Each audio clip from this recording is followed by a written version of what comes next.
ఈ రోజు మా ఆయన ఏంటో తెగ ఆలోచిస్తున్నాడు. ఏంటండి అంతలా ఆలోచిస్తున్నారు అన్నాను. నాకు ఒక ఐడియా వచ్చింది అన్నాడు. ఏంటి ఆ ఐడియా అన్నాను. బిజినెస్ చేద్దాం అనుకుంటున్నాను అన్నాడు. సరే మంచిదే మరి. బిజినెస్ చేయాలంటే డబ్బులు ఎక్కువ ఉండాలి కదా, వాటికి ఎక్కడికి పోతాం అన్నా.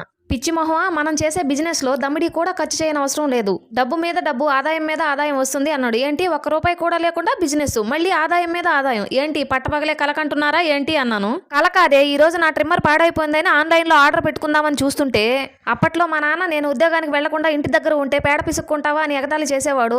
ఆ రోజు అది ఎగతాళి అయినా అదే మాట కాసులు తెచ్చి పెడుతుందే అన్నాడు. మామయ్య అన్నదానికి మీరు చెప్పిన దానికి ఏమైనా సంబంధం ఉందా అన్నాను. ఉందే, ఇదిగో ఫోన్ లో చూడు. ఒక్క పిడక 90 రూపాయలంట. మనం రోజుకి 20 పిడకల చొప్పున తయారు చేస్తే నెలకు దగ్గర దాపు 55,000 రూపాయలు వస్తాయి.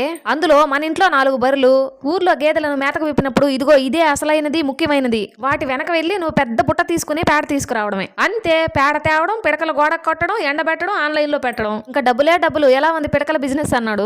ఏడ్చి